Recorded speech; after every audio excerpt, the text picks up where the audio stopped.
Hey everybody, let me introduce myself. My name is Kelly. I am DuCo Loco. That stands for Duplin County, North Carolina. Duplin County rail line runs from Calypso down to Wallace, North Carolina. Back in the mid 80s sometime they took the track up and used to go to Wilmington, but no longer. It only comes down to Wallace, so we are on a spur line, I reckon is the proper term for it. But anyhow, the one thing about Duplin County is we are big into hog industry here, and there's lots of feed mills. There's like 5 or 6 feed mills on our line. So what I've done is my layout is 23 feet long. It's a dog bone layout. Let me give you a pano here of it. Anyhow, there you go, 23 feet long. It's 2.5 foot deep through here. It's double track main. Norfolk Southern runs the outer main, and it really has no switching capabilities. It's just a train that comes through because Norfolk Southern goes in our area in Goldsboro. At the T, you have CSX runs north and south, Norfolk Southern runs east and west, and there is a diamond there that they have to cross. Well, the trains that come out of Morehead City, New Bern area, are mostly intermodals and a few covered hoppers and stuff like that.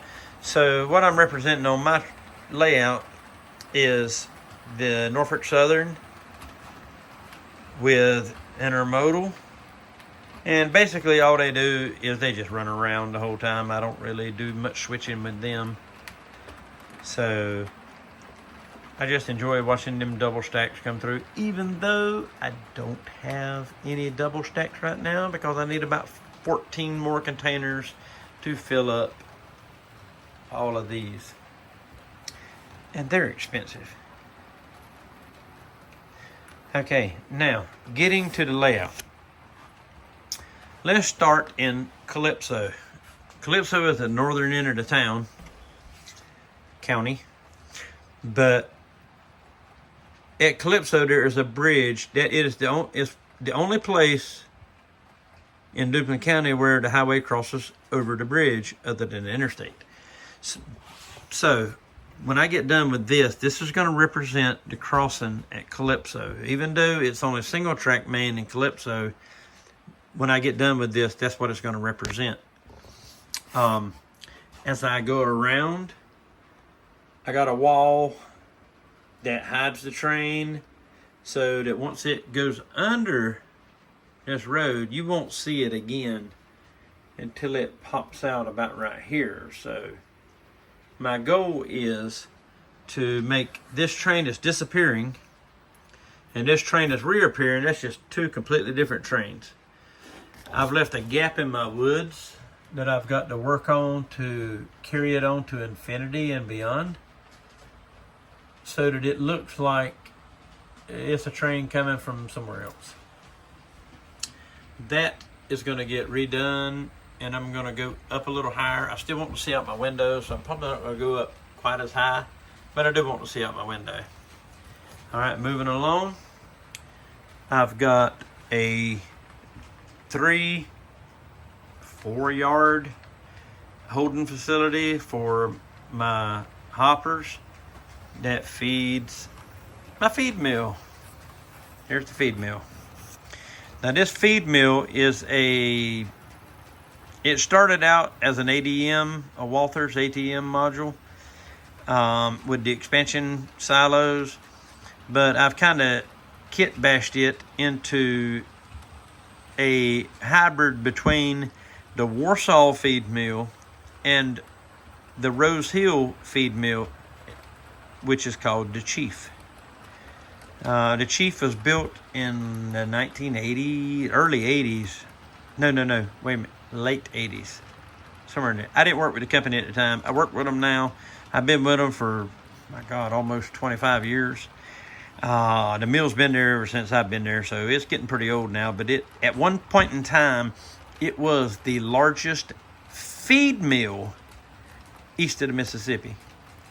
I don't know if it still holds that record or not, but I know a few years ago they went in and built a warehouse where they just dump the grain on the floor, and they have front end loaders that go and stack it and push it, and oh my God, it's huge. But anyhow, getting back to my layout, it still has a long way to go, and I'm in the process of wiring up some lights for it. All of these holes here are going to get filled in with blast panels. The one thing about a feed mill, especially like the Chief and the feed mills in our area, most of these windows, ADM has way too many windows in it. A feed mill wouldn't really have that many windows because the Chief is like 200 feet tall and it's only got 4 floors. It's got the bottom floor. The second floor is the control room. The 4th floor in the Chief would be somewhere up in here. That is where the distribution head is that sends the feed to different bins and stuff. And then they have the roof. I mean, they've only got 4 floors in this thing, and it's like 200 feet tall. So it's not like there's a whole bunch of windows in it. So these are going to all get paneled over with blast panels. Got a buddy of mine that's going to print me out some handrails, and we're going to just dirty up the top of that with a bunch of elevators and just all kinds of stuff. But anyhow, it's going to look good when I'm done with it. But yeah, I'm proud of my feed mill, what little bit I've got done with it. So moving along, in Warsaw, we have Pigford Yard. I don't have enough room on my layout to totally represent Pigford Yard. Pigford Yard is a 3-track siding to where trains come out of, I don't know where. They come from Goldsboro, but I don't know where they originate from. They come from Goldsboro, they bring them down to Warsaw, and they drop off a lot of cars, and they take the empties and carry them back to Warsaw. Well, then there's a crew that comes into Warsaw that carries down to work the Magnolia and Rose Hill and Wallace sections of the line. So, being I have limited room, it's just a 4-track spur stub in. You got to back everything in, but I'm thinking about adding them on to make them pull-ins, pull-throughs. But anyhow, let's move on a little further down. We're still in Warsaw again. Pay no attention to this. I've got to glue it down.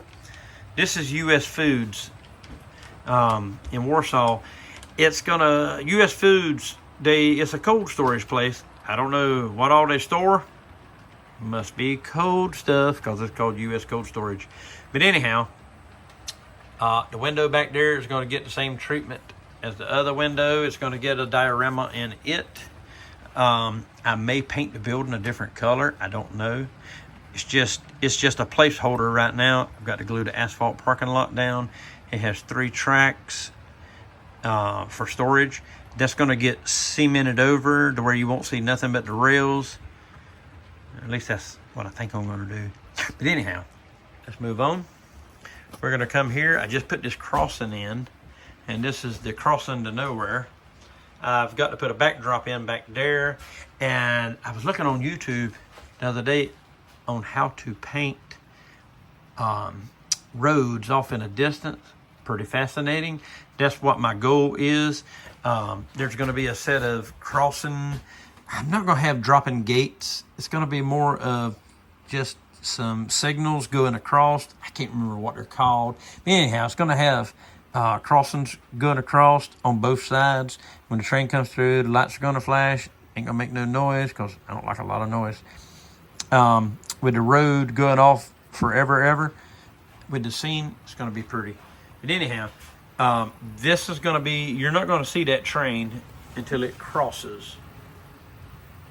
I'm going to do what I did over on the other side with a wall painted with a bunch of trees in front of it. So you ain't going to see the train. There's going to be 3. My goal is to have 3 different scenes. You're going to have the scene of the train going behind the building. Then you're gonna have a, hold on, let me get this tree out of the way. Anyhow, hold on, here, let me do this. I'll show you what I'm going for. You have a tree there, a wood line there, and a wood line there. Okay, wait a minute. Here it comes. You're not, the only thing you're gonna see through there is the train crossing the highway. That's all you're gonna see.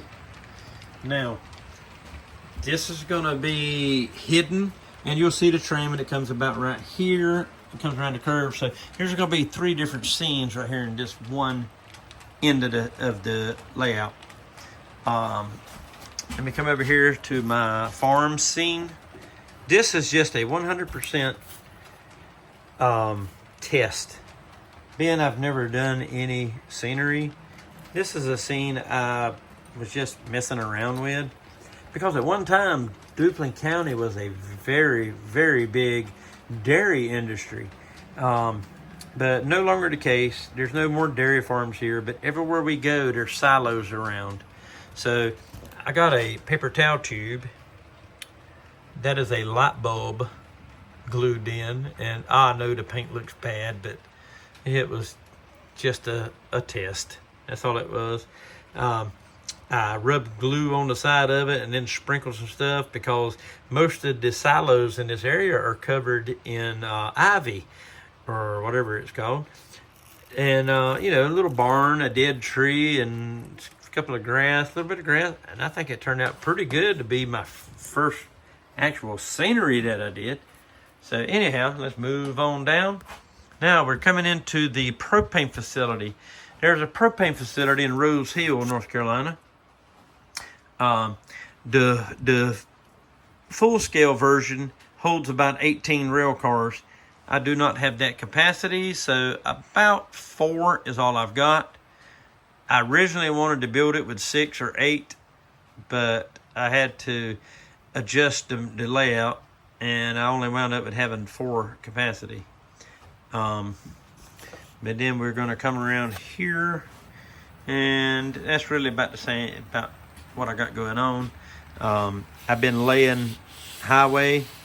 This is sandpaper, 180 grit sandpaper, and a friend of mine gave me a roll of it. There's 2 foot wide. Got a whole roll, see right there. And I just cut off strips 3 inches wide and glue them down, and that's what I make my highways on. But let me show you this. Hold on. Let me grab my controller here. I'm gonna do this with one hand. It's hard to do with one hand. There you go. Look at there. And I'm gonna try to drive and film at the same time. This is hard to do. But anyhow, I'm a member of Rails and Roads. Oops, sorry, I didn't mean to swipe your mirror off. Rails and Roads Model Club in Wallace, North Carolina.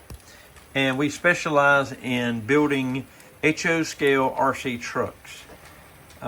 This one was built by a good friend of mine, Dan and Carnegie, of Deez Trains. That's DEEZ TRIANZ, DeezTrains.com.